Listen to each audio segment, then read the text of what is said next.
بسم اللہ الرحمن الرحیم۔ السلام علیکم خواتین و حضرات۔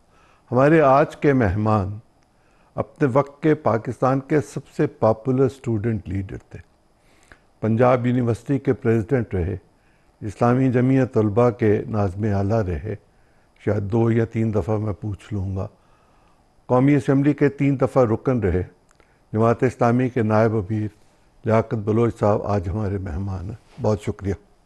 2 دفعہ یا 3 دفعہ جی، یا 4 دفعہ؟ تیسری دفعہ بنے، لیکن پھر میں جماعت میں آ گیا تھا۔ صحیح، اسلامی جمعیت طلباء سے 2 دفعہ میں رہا نہیں، 2 دفعہ آپ رہے، اور قومی اسمبلی کے رکن 3 دفعہ 3 دفعہ رہے۔ 1 دفعہ فارم 47 نے ہرا دیا۔ وہ سب کے ساتھ ہوتا ہے۔ اجازت دیجئے میں آپ سے باقاعدہ جی گفتگو۔ بسم اللہ۔ یہ فرمائیے کہ آپ اگر اپنی فیملی بیک گراؤنڈ کے حوالے سے کچھ بتانا چاہیں تو بہت لوگ ہیں جن کو اب نہیں پتہ، اور آپ ایک بڑی شخصیت ہے، کافی بڑی شخصیت ہے۔ پاکستان کا کوئی پولیٹیشین ایسا نہیں جس سے آپ کی ملاقات نہیں ہوئی بھی۔ جی بسم اللہ الرحمن الرحیم۔ بہت شکریہ جناب عظیم چوہدری صاحب، بہت خوشی ہوئی، اچھا آپ کی لگا مہربانی۔ ایک مدت کے بعد آپ کی خوبصورت باتیں، تجزیہ، اور پھر اس نشست میں ظاہر ہے یہ ایک معمول کی وہ چیز نہیں ہے، جیسا کہ آپ نے کہا کہ بھی فیملی بیک گراؤنڈ۔ دیکھیں میرے ددیال ہیں مظفر گڑھ خان گڑھ سے، میرے دادا مولوی نواز صاحب جو اس زمانے میں دیوبند میں پڑھنے کے لیے گئے، پھر وہاں کے ایک مسجد یا مدرسے کے خطیب بھی، مدرس بھی اور استاد بھی تھے۔ پھر انہوں نے اس زمانے میں یعنی ارلی جو 19ویں صدی کے ابتدائی سال تھے اس میں اپنے بچوں کو پڑھایا، اور خاص طور پر انگریزی اسکولوں میں یا انگریزی میں بھی پڑھے، جی۔ لیکن خاص طور پہ بچیوں کو پڑھایا۔ پھر ان کے جو بیٹے تھے، میرے والد بھی، میرے چچا بھی اور چھوٹے چچا بھی، ان کو بھی پڑھایا۔ پھر ایسے تھا کہ ہماری پھوپھی جو ہیں وہ اسکول ٹیچر تھیں، پھر کہیں ان کی ہیڈ مسٹریس کی پروموشن ہوئی، اور ان کی پوسٹنگ جو ہے کہ امرتسر میں ہو گئی۔ واہ۔ اب کہاں مظفر گڑھ خان گڑھ اور کہاں امرتسر، اور وہاں جو ہے کہ پھوپھی جو ہماری تھیں ٹیچر تھی، اور ہماری جو ننیال تھے حبیب اللہ خان مرحوم، اور ہماری نانی اماں اور باقی جو خاندان تھا وہ امرتسر میں تھے، کشمیر سے مائیگریٹ ہو کر آئے تھے۔ تو سید عطا اللہ شاہ بخاری رحمۃ اللہ علیہ اور ہمارے نانا جو ہے کہ ان کا ایک اچھا تعلق تھا، پھر ہماری پھوپھی کا بھی اس فیملی سے اچھا تعلق بن گیا۔ بالآخر انہوں نے جو ہماری 3 خالائیں یعنی میری والدہ اور 2 خالائیں، باری باری ان کے رشتے مانگے۔ اب یہ امرتسر، وہ مظفر گڑھ خان گڑھ ایک علاقہ، اور رشتے مانگے اور بالآخر رشتے ہو گئے۔ تو میری والدہ مرحومہ کہا کرتی تھیں کہ بھی قسمت کے فیصلے ہوتے ہیں، تو ہمارے خاندان میں کہتے تھے دیکھو جی حبیب اللہ خان نے کڑیاں کتھے بیاہ دیتی ہیں، کہ کتھے نازاں نال پلیاں ہوئیاں تے کتھے جا پنڈاں ہی سٹیاں نے۔ ٹھیک۔ تو یوں ایک مظفر گڑھ سے تعلق، پھر ملتان سے تعلق، اور پھر ددیال اور ننیال کا اس طریقے سے ایک رشتہ ہونا۔ تو یہ ایک خاندان کا بیک گراؤنڈ تو یہی ہے ٹھیک کہ میرے چچا بھی جو ہیں کہ وہ نوابزادہ نصر اللہ خان کے کلاس فیلو تھے، ایس سی کالج صادقآباد میں اکٹھے پڑھتے رہے تھے۔ تو سیاسی طور پر بھی ایک ایسا تعلق پیدا ہوا، لیکن میرے والد صاحب کا ایک بہت اچھا تعلق تھا سید عطا اللہ شاہ بخاری رحمۃ اللہ علیہ کے ساتھ. اب مجھے نہیں معلوم کہ وہ باقاعدہ مجلس احرار میں تھے کہ یا نہیں، لیکن مجھے اپنے بچپن میں اسی طرح یاد ہے کہ 52 کی میری پیدائش ہے، تو 60 تک جو ہے 7-8 سال کی عمر کا جو بچہ یاد رکھ سکتا ہے. جی تو ایک نقش ہے کہ والد صاحب جاتے تھے، میں ان کے ساتھ سائیکل پہ پیچھے کیریئر پہ بیٹھ کے تو ان کے ساتھ جاتا تھا. تو شاہ صاحب کی زیارت، یا وہ بیمار تھے لیٹے ہوتے تھے. تو یہ ایک بیک گراؤنڈ ہے. اور وہاں سے اسلامی جمعیت طلبہ میں کہاں آپ آئے؟ دیکھیں، ویسے تو میں جب 1968 میں ایوب خان کے خلاف موومنٹ چل رہی تھی تو ہم میٹرک میں تھے، لیکن ہم شرارتی تھے اور شرارتیوں کا ایک ٹولہ آپ نے تو بہت شرارتی پیدا بھی کی ہے. ہاں، شرارتیوں کے بہت ٹولے تھے. ظاہر ہے ایک میرے سامنے بیٹھے اس میں یہ تھا کہ اس موومنٹ میں جو ہے کہ بھی ہم بہت ایکٹیو ہوئے، اور میری پہلی گرفتاری بھی جو ہے یا میرے بھائی یا باقی جو ہمارے ساتھی تھے 1968 میں ہماری ہوئی. ہم ملتان ڈسٹرکٹ جیل میں رہے چھوٹی عمر میں، جو میٹرک پڑھ میں. رہے تھے. تو مجھے یاد ہے یہ ثریا عظیم مرحومہ جی جن کے جن کے نام پر اب ہاسپٹل ہسپتال ہے بھی چوبجی لاہور میں. تو یہ مجسٹریٹ تھیں درجہ اول کی اور خاتون، اور بڑی دبنگ مجسٹریٹ تھیں. اللہ ان کی تو ہمیں وہ مغفرت کرے. جیل سے لائے اور ہتھکڑیاں لگی ہوئی تھیں، اور رات ہمارے کبھی باہر آ جاتے کبھی، لیکن وہ پولیس والوں نے رکھا ہوتا نہیں جی ہتھکڑیاں پہن کے رکھو عدالت میں پیش ہونا. لیکن وہ ثریا عظیم مرحومہ نے دیکھا وہ چھوٹے چھوٹے بچے جاؤ چھوڑو، بس ایسے کھڑے ہماری ضمانتیں ہو گئی یا پرچے خارج ہو گئے.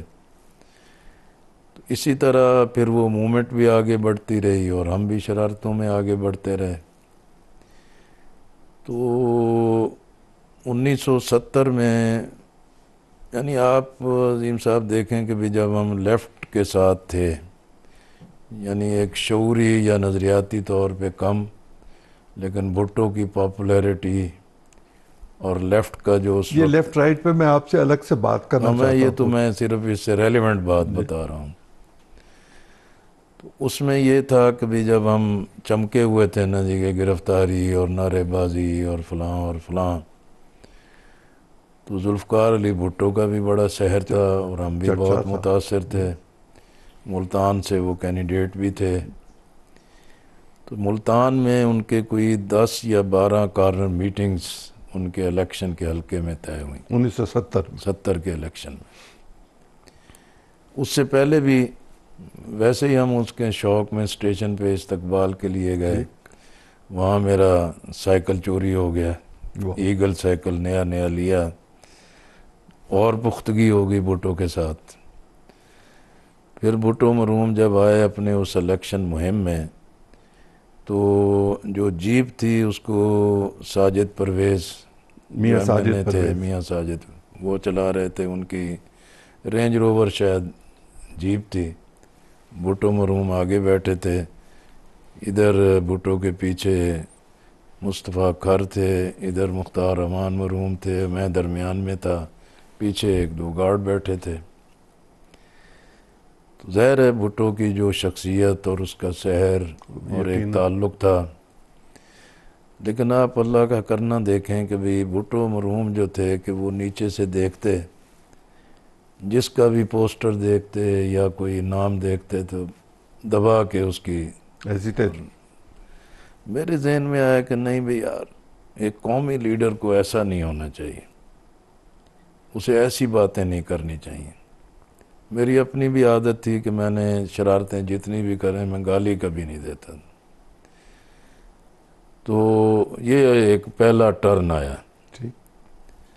پھر اس زمانے میں جو اسلامی جمعیت طلبہ کے لوگ تھے انہوں نے بھی رابطے رکھے ہوئے تھے، اگرچہ ہم لڑائی جھگڑے میں ان کے مقابلے میں کہیں نہ کہیں ہوتے تھے.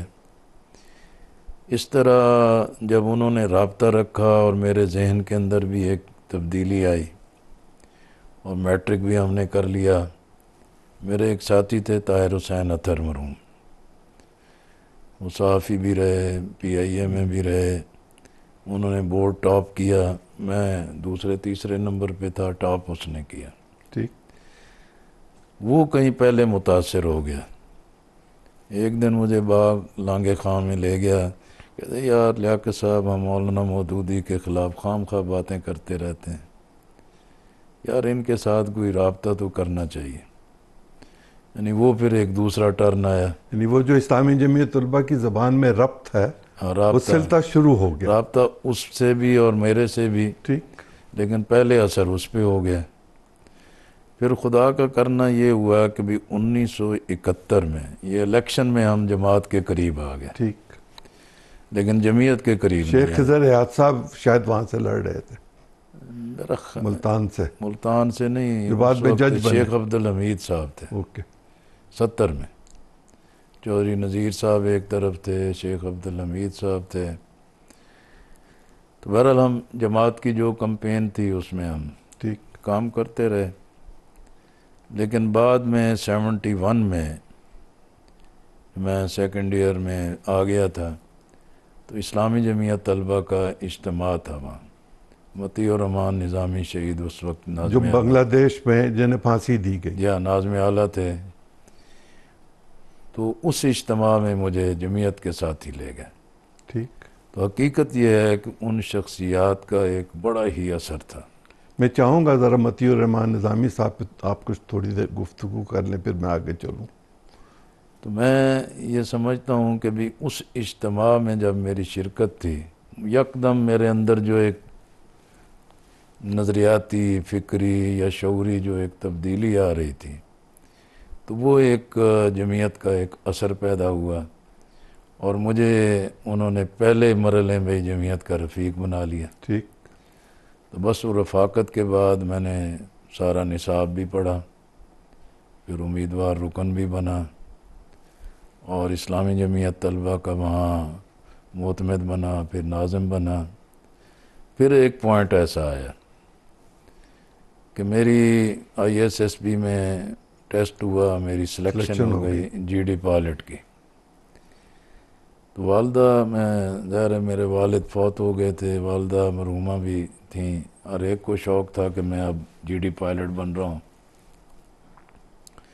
تو تسنیم عالم منظر شہید جو تھے وہ ناظم اعلیٰ تھے، مطیع الرحمان نظامی صاحب کے بعد، جو کسی دریا میں یا نیلم میں وہ طوفان کا شکار ہوئے اور شہید ہو گئے۔ انہوں نے میں نے خط لکھا کہ بھی میں اب نہیں رہ سکتا اور میں رکنیت کا حلف نہیں لوں گا۔ یہ میری رکنیت منظور ہوئی 29 فروری 1972 میں۔ ٹھیک۔ تو میں نے لکھا کہ بھی میں حلف نہیں لے سکتا۔ انہوں نے کہا کہ نہیں، میں آؤں گا، آپ سے ملوں گا۔ بہرحال وہ بہت ذہین آدمی تھے، انہوں نے کوئی ایسا پلیتھن لگایا کہ میں نے فیصلہ کر لیا کہ بس جمعیت میں رہنا ہے۔ تو اس طرح یہ ایک اور ٹرننگ پوائنٹ آیا، جس میں پھر میں اسلامی جمعیت طلبہ میں پختہ ہو گیا، ٹھیک۔ رکنیت کا حلف لے لیا، پھر ناظم بنا، پھر پنجاب کا ناظم بن گیا، پھر ناظم اعلیٰ بن گیا، اس سے پہلے پنجاب یونیورسٹی میں آ گئے۔ تو یہ بس سفر جاری ہو گیا۔ جرنلزم پڑھا آپ نے؟ جی ہاں، میں نے لیکن کیا نہیں، لاء میں بھی کیا، جرنلزم بھی کیا۔ اب جیسے آپ نے شیخ خضر ایاز صاحب کا نام لیا، جی۔ جب میں نے لاء کیا تو میں نے بڑے شوق سے ملتان میں ان کے پاس پھٹے پہ بیٹھا، انہوں نے بھی لفافے پکڑا دیے کہ بھی جاؤ عدالتوں میں۔ دھکے کا۔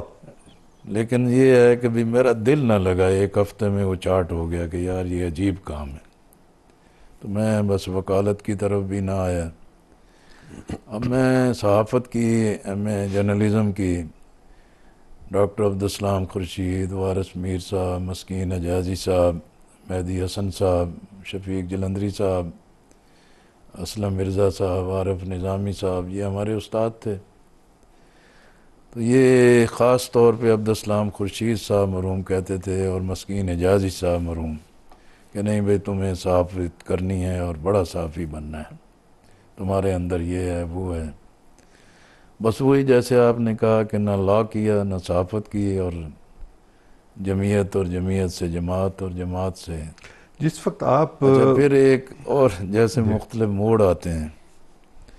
جب میں نے ماسٹر کر لیا تو ضیاء الحق کا مارچ اللہ آ گیا، تو 79 کا الیکشن اناؤنس ہوا. اس سے پہلے ذرا مجھے پیچھے جانے دیجیے، یہاں ہم بعد میں آتے ہیں اگر آپ اجازت دیں.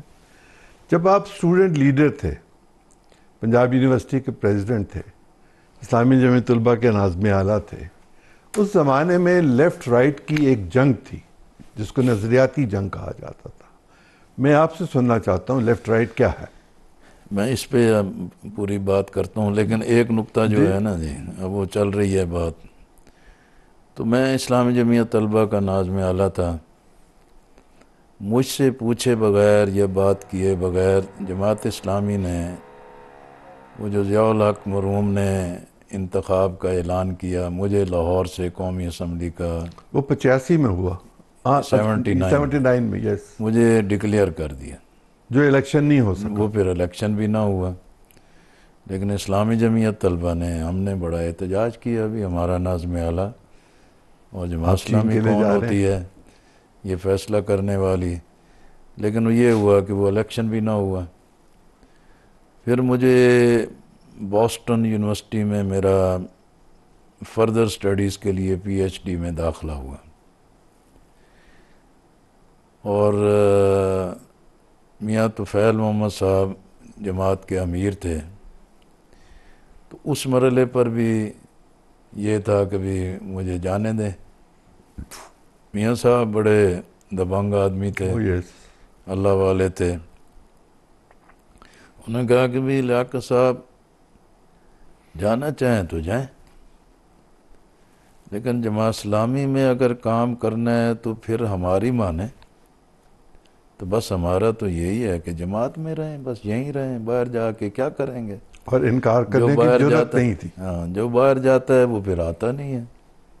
ایسے ہی ہوا. زاہد بخاری صاحب، عبد الملک عبد مجاہد، الملک مجاہد صاحب، اسحاق زاہد صاحب، جی. یہ وہ بیچ تھا جس میں ہم نے جانا تھا. وہ واپس نہ آئے، میں یہیں رہ گیا. جب میں بھی جاتا تو شاید نہ آتا. یہ ایک ٹرننگ پوائنٹس آئے ہیں. جیسے آپ نے کہا کہ بھی لیفٹ اور رائٹ، ظاہر ہے کہ بھی اس وقت دو چیزیں بہت عروج پہ تھیں، اور ایک کشمکش بھی تھی. یعنی کمیونسٹ پارٹی اگر کہیں بیک گراؤنڈ میں موجود تھی، لیکن اس کے بہت سارے لوگ جو ہیں کہ وہ اسٹڈی سرکلز کی صورت میں اور لٹریچر کے پھیلاؤ کی صورت میں، کارل مارکس کی یا اس وقت ماؤ زے تونگ کی ایک بڑا عروج تھا. یہ چیزیں چل رہی تھیں. اور دوسری طرف یہ ہے کہ بھی دینی یا اسلامی یا دو قومی نظریاتی محاذ پر مسلم لیگ جو ہے کہ وہ تو پسپا ہو چکی تھی، اور کنونشن لیگ جو ہے کہ وہ ایک مفاداتی پارٹی تھی. پھر ذوالفقار علی بھٹو کی صورت میں جب ایک عروج ملا تو اس وقت جو ہے کہ بھی ایک نظریاتی کشمکش بھی اپنے عروج پر آئی. تو اس نظریاتی کشمکش میں جو ہے کہ بھی باقی لوگ تو اپنے ایک کمپرومائزز میں رہے، لیکن مولانا سید ابوالعلا مودودی رحمۃ اللہ علیہ کی جو فکر ہے، اور اس میں خود جماعت اسلامی اور اسلامی جمعیت طلبہ کا ایک بڑا رول اور کردار تھا کہ بھی ایک ایسا نظریہ جو مادر پدر آزادی سکھاتا ہے، اللہ کے دین کی بغاوت کی طرف مامور کرتا ہے، یا انسان کی انفرادی زندگی کو اسلام کے اجتماعی نظام سے الگ کرتا ہے، اور یہ فکر پیدا کرنے کی کوشش کرتے ہیں کہ بھی مذہب جو ہے کہ فرد کیا انفرادی معاملہ ہے، اس کا اجتماعیت سے کوئی تعلق نہیں. تو میں سمجھتا ہوں کہ یہ اصل نظریاتی کشمکش تھی، اور اسی نظریاتی کشمکش میں نے لیفٹ کے یا اس وقت کے سرخ سرخ کا نعرے لگانے والے اور کمیونزم کے پرچارک جو تھے، ان کے بڑے ہی شاندار کارکن دیکھے. بڑے کمیٹڈ دے کے، بہت ہی علمی اور فکری اعتبار سے بھی بہت مضبوط لوگ تھے، لیکن جب ان کی سرپرستی کرنے والے بالکل نظریات سے ہٹ گئے تو وہ بالکل بے سہارا ہو گئے۔ اور دوسری طرف یہ ہے ایسے ہی تھا جیسے عالم بے عمل ہو۔ ابھی عملی زیادہ ہوتی چلی گئی۔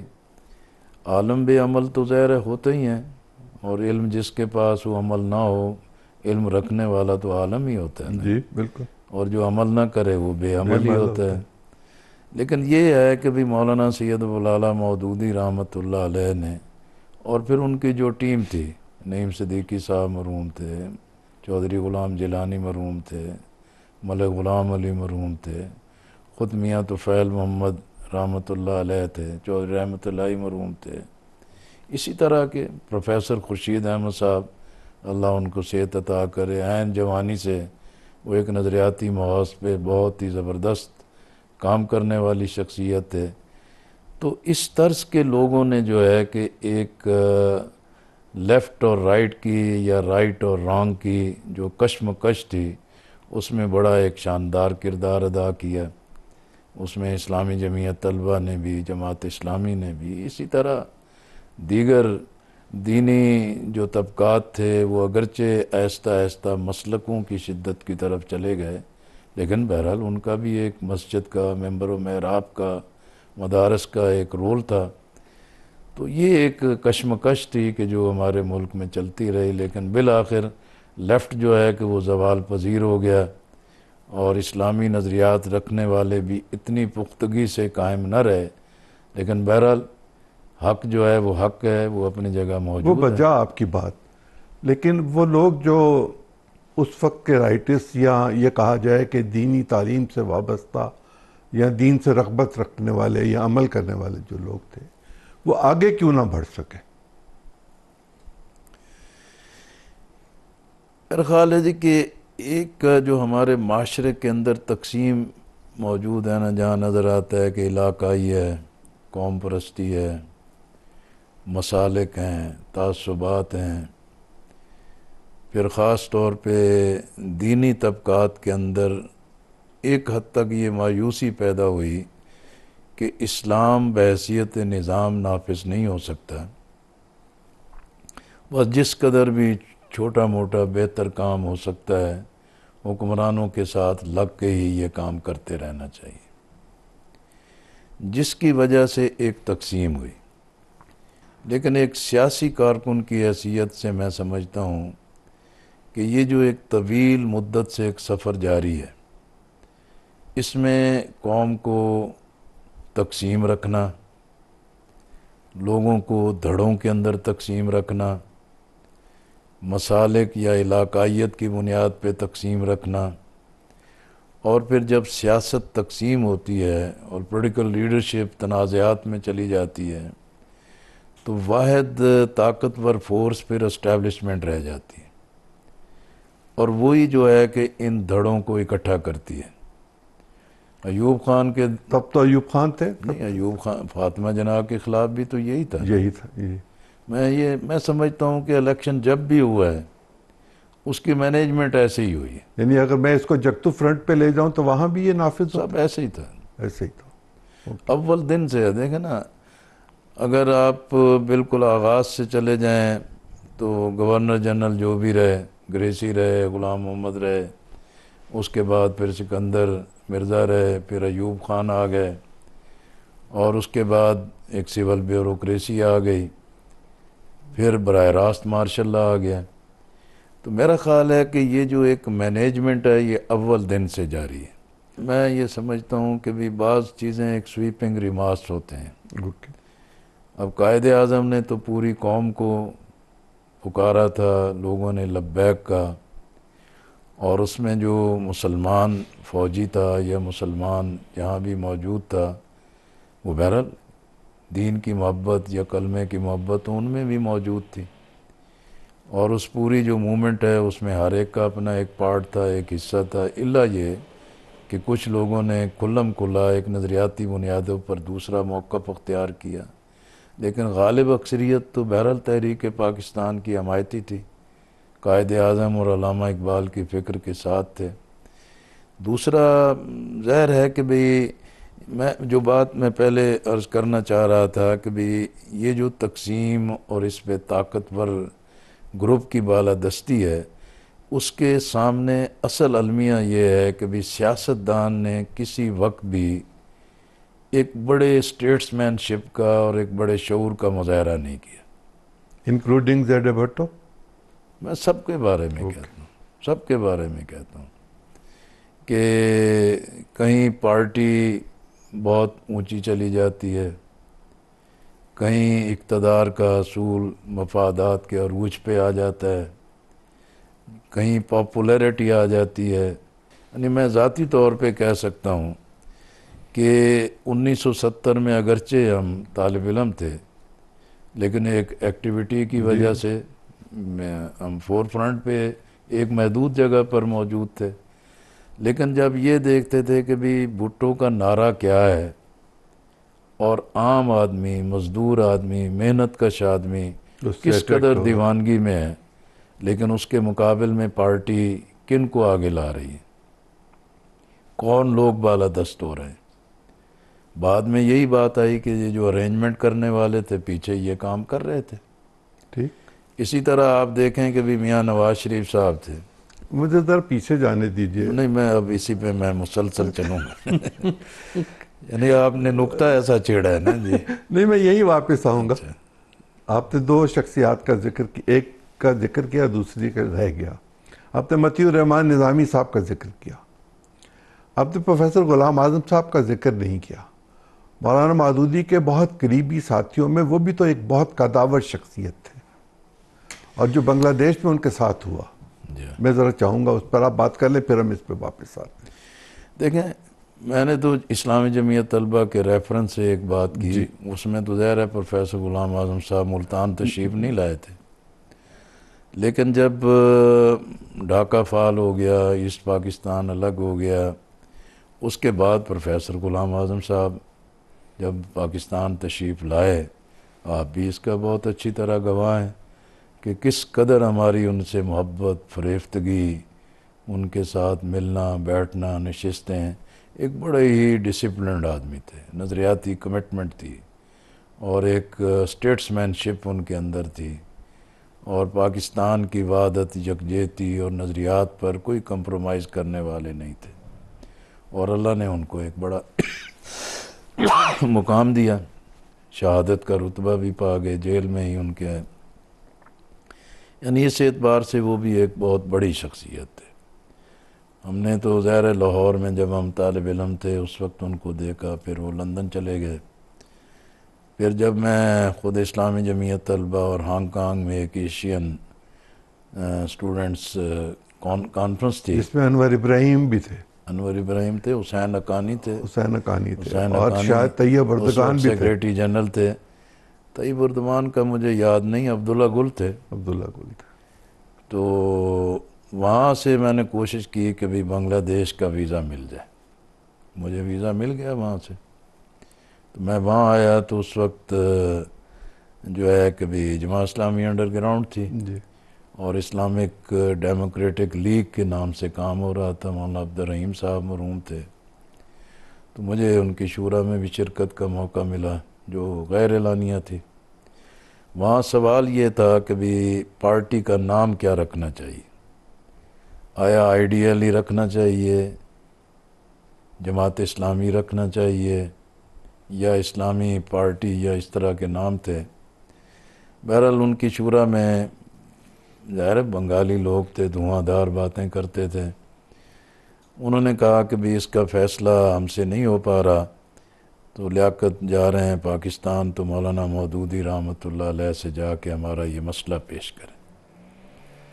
تو میں پھر مولانا مودودی رحمۃ اللہ علیہ سے آ کے ملا، اور پروفیسر غلام اعظم صاحب کا وہ پیغام ان تک پہنچایا، تو مولانا نے کہا کہ بھی میں بھی پیغام دوں گا، لیکن بلا تاخیر ان کو پیغام جانا چاہیے، کوئی تذبذب میں نہ رہیں، جماعت اسلامی کے نام کو نہ چھوڑیں، اور جماعت اسلامی کے نام سے کام کا آغاز کر دیں۔ اور یہ پیغام ان کو پہنچا، انہوں نے بھی بلا تاخیر اسی نام کو اڈاپٹ کیا اور آج پھر جماعت اسلامی کو بڑی عزت مل رہی ہے۔ اس پر ہم آخر میں آئیں گے اب بنگلہ دیش کے حوالے سے۔ مطیع الرحمان نظامی صاحب پر آپ کچھ تھوڑا سا تبصرہ کریں گے؟ دیکھیں مطیع الرحمان نظامی صاحب آپ سے تو ان کے میری جانشینوں میں سے ایک ہیں۔ دیکھیں نا، مطیع الرحمان نظامی صاحب کے بعد تو پھر تسنیم عالم صاحب آئے، فوراً پھر ظفر جمال ظفر بلوچ جمال صاحب۔ صاحب آئے، پھر عبد الملک مجاہد صاحب آئے، پھر میں ناظم اعلیٰ بنا۔ تو مطیع الرحمان نظامی صاحب سے ان کی نظامت اعلیٰ کا تو وہ آخری دن تھا۔ پھر یہ ایسٹ پاکستان فال ہو گیا۔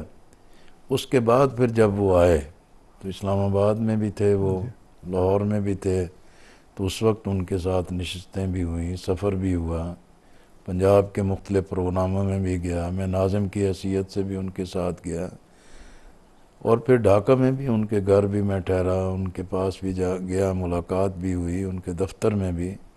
بہرحال وہ بھی ایک اپنی طرز کے خوب آدمی تھے، اور جماعت اسلامی پر ان کی ایک فریفتگی تھی، اور مولانا سید ابو الاعلیٰ مودودی رحمۃ اللہ علیہ کی فکر اور قرآن کے ساتھ بھی ان کا ایک بڑا گہرا تعلق تھا۔ خطیب بھی زبردست تھے، تو اس اعتبار سے بہت زبردست شخصیت تھے۔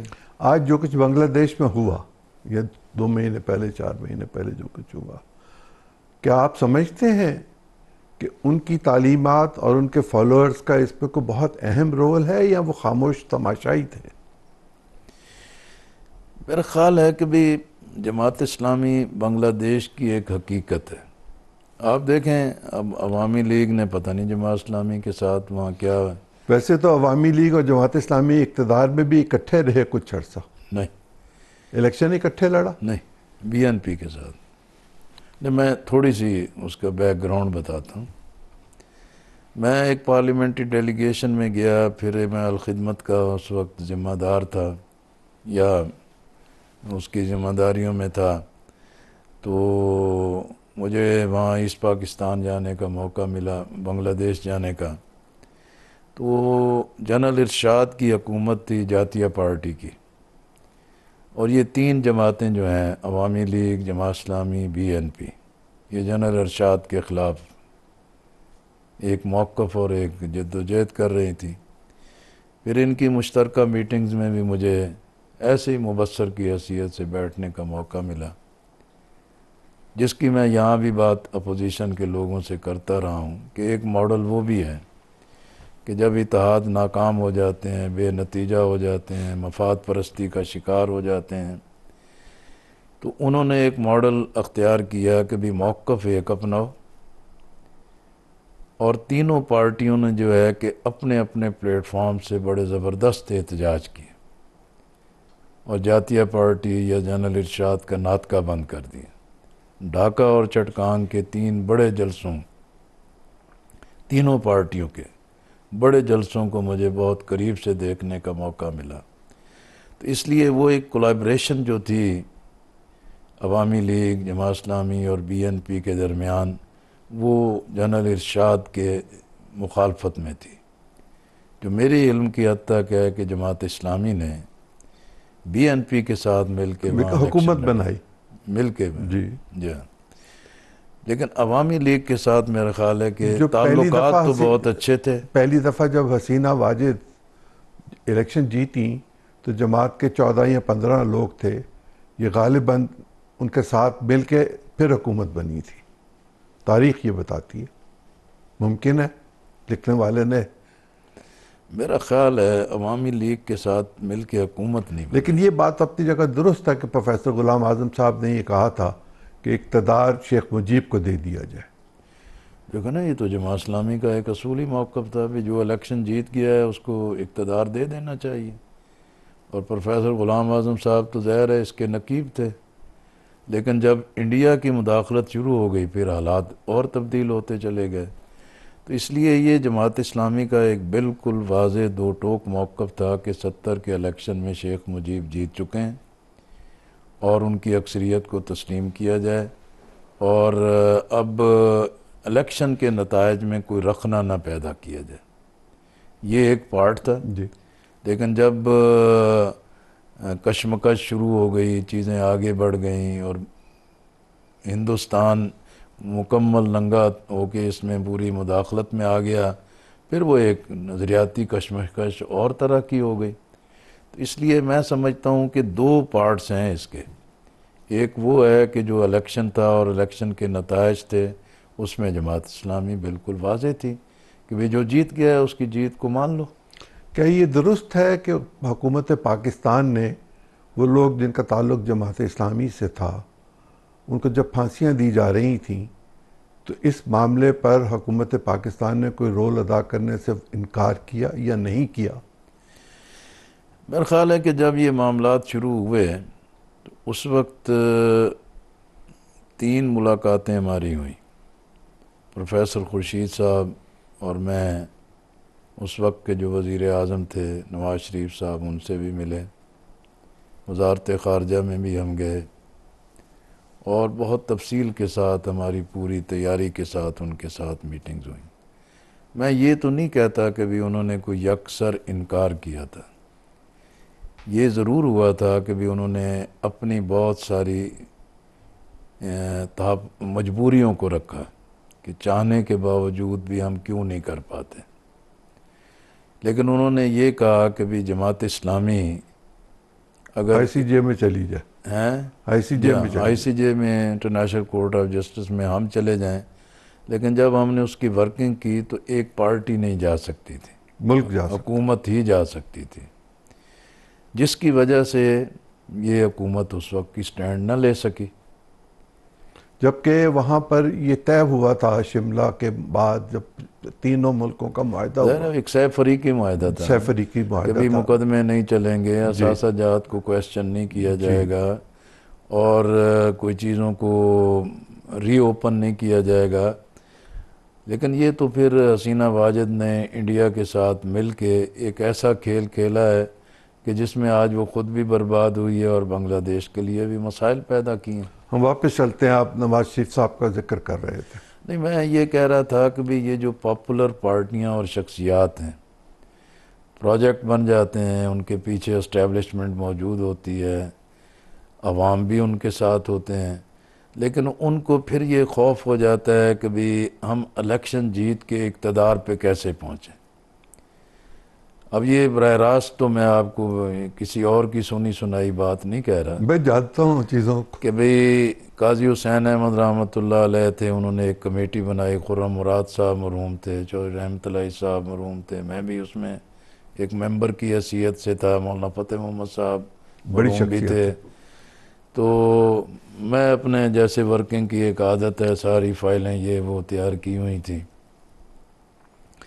قاضی صاحب نے کہا کہ بھی میاں صاحب اسیسمنٹ تو یہی ہے کہ بھی یہ 90 کی بات ہے جی، کہ بھی 2/3 میجارٹی آ سکتی ہے، تو ہم کیوں نہ سیاست کے اس پورے رخ کو بدلیں اور اچھے لوگوں کو کینڈیڈیٹ بنائیں، نہ آپ کوئی چیز طے کریں نہ ہم طے کریں، آن میرٹ فیصلہ کریں۔ میاں نواز شریف صاحب، شہباز شریف صاحب، غلام حیدر مائی، ارشد لودھی یہ تشریف لائے، اور وہاں منصورہ کے دار و ضیافہ میں جو ہے کہ ہماری ایک ناشتے پہ نشست شروع ہوئی، تو میں حلقوں کو پڑھتا جاتا، 7-8 حلقوں تک جب پہنچے تو میاں نواز شریف صاحب نے قاضی صاحب کا ہاتھ پکڑا کہ قاضی صاحب بات تو ٹھیک ہے، میرٹ پہ بات ہو رہی ہے، اگر یہی معیار رہا تو پھر ساڑھا تو کوئی بھی نہیں ہوئے گا، تواڈے ہی بندے ہو سکتے ہیں۔ لیکن قاضی صاحب نے جو اس وقت بات کی، لیکن پھر انہوں نے جن لوگوں کو ٹکٹیں دیں، پھر جو مشکل مرحلہ آیا وہی ساری کافلیک بن گئی۔ میں یہ کہنا چاہ رہا ہوں کہ جو پاپولیرٹی، شخصیت کا پاپولر ہونا، پبلک کا ایک امیدیں باندھنا، یہ مینجڈ ہوتا ہے یا یہ خوف یہ ہوتا ہے، یہ ہوس، اقتدار کی جو چاہت، اور پھر یہ خوف پیدا ہونا کہ میرے ہاتھ سے آیا ہوا کام نکل نہ جائے۔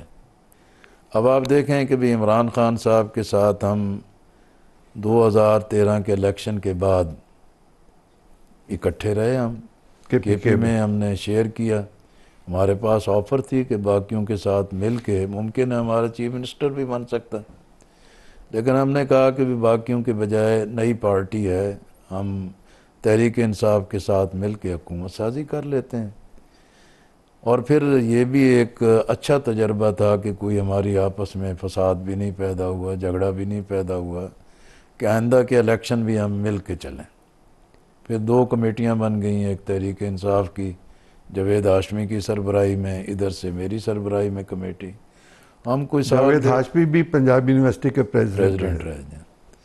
تو وہ جو ہے کہ ہم مسلسل میٹنگز کرتے رہے، لیکن بات مختصر کرتے ہوئے کہ جیسے ہی مینار پاکستان کا جلسہ ہوا عمران خان صاحب کا، عمران خان صاحب کا، وہ بہت کامیاب جلسہ تھا۔ سید منور حسن رحمۃ اللہ علیہ جماعت کے امیر تھے، میں ان کے ساتھ سیکرٹری جنرل تھا۔ بائی چانس اس جلسے والے دن ہی ہماری ایک میٹنگ پہلے سے طے شدہ تھی کہ ہم ایک فائنل شکل اختیار کریں گے جو پچھلی۔ اب وہ جلسے کی کامیابی ہو گئی، ہمارے ہاں بھی ایک ڈسکشن ہو گئی کہ اب آج جانا چاہیے کہ نہیں، ایک ماحول الگ ہوگا، لیکن بالآخر ہمارا فیصلہ ہوا کہ نہیں، ہم کیوں پیچھے ہٹیں، اور جو چیز طے ہے اگر وہ خود اطلاع کرتے ہیں کہ آج میٹنگ نہیں ہوگی تو ہم نہیں جائیں گے، ہم خود اپنی طرف سے نہ کہیں۔ ہم وہاں گئے، بڑا ویلکم ہوا، میٹنگ ہوئی، لیکن باڈی لینگویج سے پتہ چلا کہ عمران خان صاحب آج اس لہر بہر میں نہیں ہے جو پہلے ایک ذوق شوق موجود تھا۔ اس رابطے میں کہیں حفیظ اللہ نیازی بھی موجود تھے؟ حفیظ اللہ نیازی صاحب کا بڑا رول تھا۔ حفیظ اللہ نیازی صاحب اسلامی جمعیت طلبہ میں رہے، اسلامی جمعیت طلبہ میں بھی رہے، پھر قائد اعظم یونیورسٹی کے صدر بھی رہے، سیکرٹری بھی رہے، اور ہمیشہ کی طرح جیسے آج پرجوش ہیں پہلے بھی پرجوش ہوتے تھے۔ ان کا بھی ایک بڑا رول تھا، اور وہ بھی چاہتے تھے کہ بھی تحریک انصاف اور جماعت اسلامی کے درمیان ایک اچھی صورت، اور عمران خان صاحب کا بھی بہت پازیٹیو رول تھا۔ لیکن جو بات میں اصل نقطہ ایک کہنا ایسی چاہ بات رہا ہوں، سنی سنائی آپ کے ساتھ پوچھ لوں، کیا ان کے والد جماعت اسلامی سے متاثر تھے عمران صاحب کے؟ یعنی ان کے والد صاحب جتنا میں جانتا ہوں بہت اچھے آدمی تھے۔ میں ہمارے اپنے ننیال میں منظور بٹ مرحوم تھے، اللہ ان کی مغفرت کرے، ان کا بڑا دوستانہ تھا عمران خان کے والد صاحب کے ساتھ۔ وہ منظور بٹ صاحب جب بھی آتے تو مجھے ساتھ کہتے چل بھائی، چلنا ہے بھائی زمان پارک، وہاں ہم جاتے، ان کے ساتھ گپ شپ ہوتی۔ پھر کسی وقت بٹ صاحب آتے تو اکرام صاحب ہمارے گھر بھی تشریف لے آتے، وہاں گپ شپ ہوتی۔ تو میں یہ تو نہیں کہتا کہ بھی جماعت اسلامی سے کوئی، لیکن اچھے بندے تھے، جماعت اسلامی کی حمایت میں تھے، ایک اچھا نظریہ تھا ان کا، بھٹو کے حمایت میں نہیں تھے، کانسیپٹ کلیئر تھے، کنسیپٹ کلیئر تھا۔ اوکے۔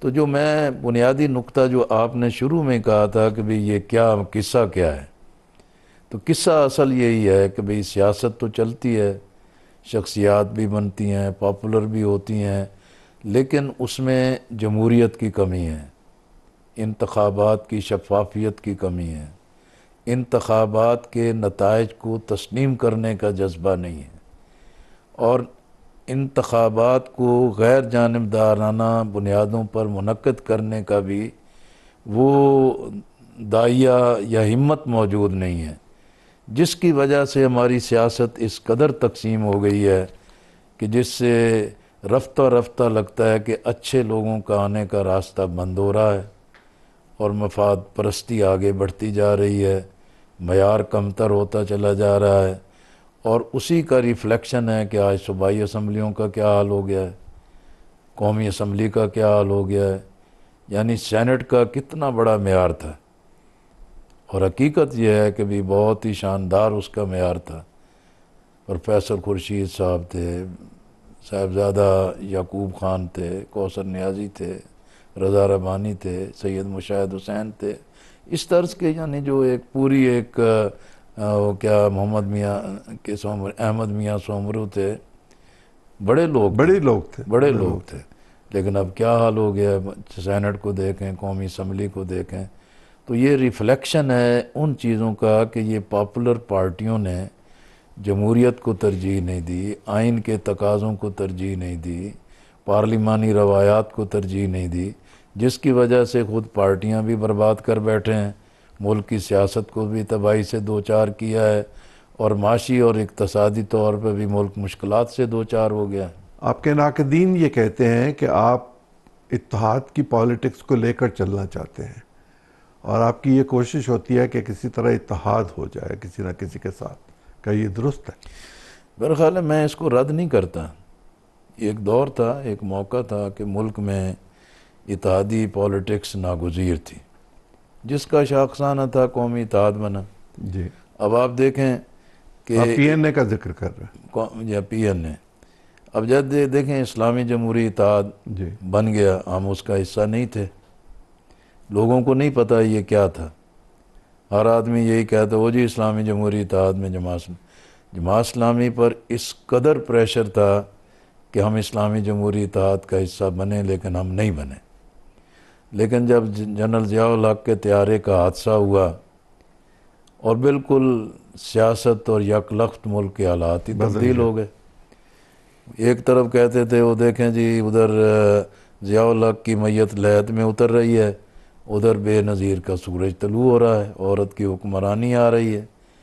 اور وہ قومی اتحاد کی یا پی این اے کی موومنٹ جو نظام مصطفیٰ کی تحریک تھی، وہ ضیاء الحق کے طیارے کے حادثے کے بعد پھر ایک طاقتور بن کے ابھر آئی. اینٹی پیپلز پارٹی جو ایلیمنٹس جو تھا نا وہ بہت طاقتور ہو گیا. ہم جو رزسٹ کر رہے تھے کہ بھی اسلامی جمہوری اتحاد میں نہیں جانا، لیکن حالات ایسے بن گئے کہ بالآخر ہم بھی اسلامی لیکن آپ لوگوں کا جماعت اسلامی لیکن آپ نے سوال کیا ہے، اسی طرح جب متحدہ مجلس عمل بنا اس وقت بھی یہی ماحول تھا کہ بھئی کیا صورتحال پیدا کر دی گئی ہے. تو دینی جماعتوں کا ایک نظریاتی محاذ پہ اکٹھا ہونا ناگزیر ہو گیا تھا.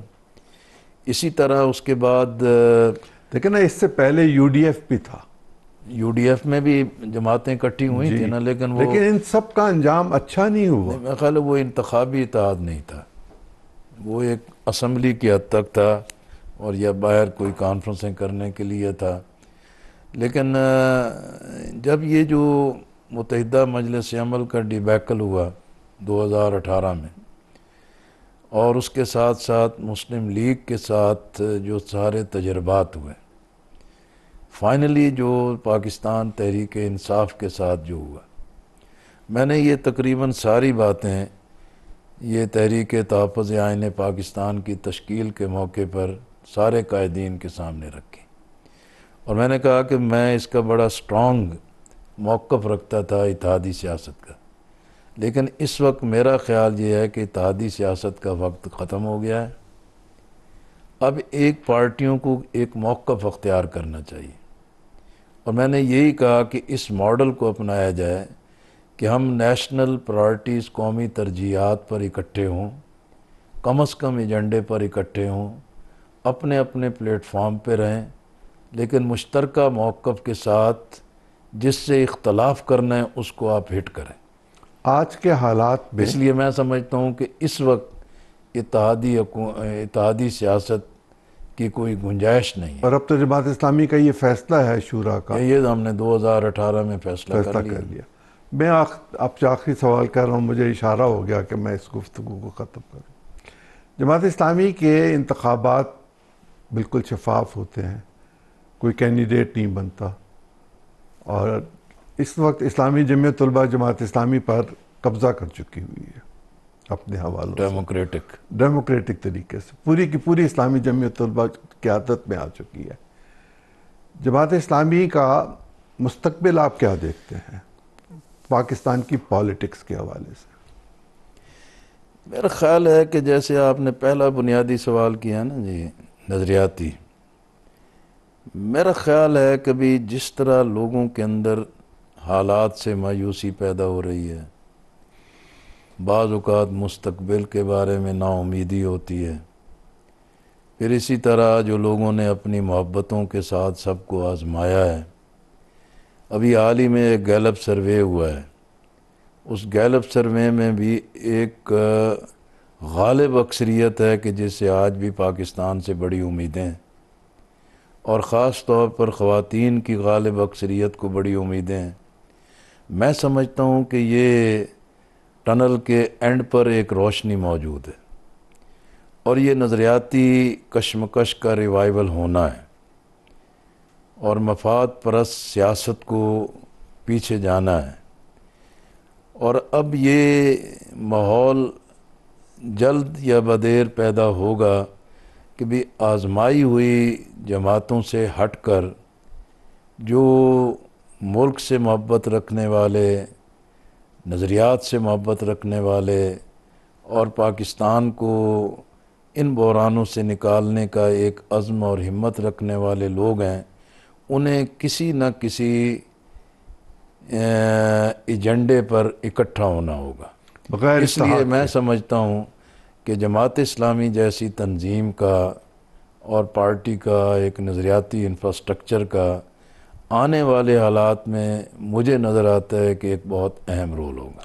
بہت شکریہ لیاقت الوہی صاحب۔ خواتین و حضرات، آپ نے گفتگو سنی، بہت سارے تاریخی حوالے ابھی موجود ہیں۔ وقت کی کمی نہ ہوتی تو یہ گفتگو کئی گھنٹوں پر محیط ہو سکتی تھی، لیکن کیا کیا جائے۔ اجازت دیجیے، اگلے پروگرام میں پھر حاضر ہوں گا۔ اللہ حافظ۔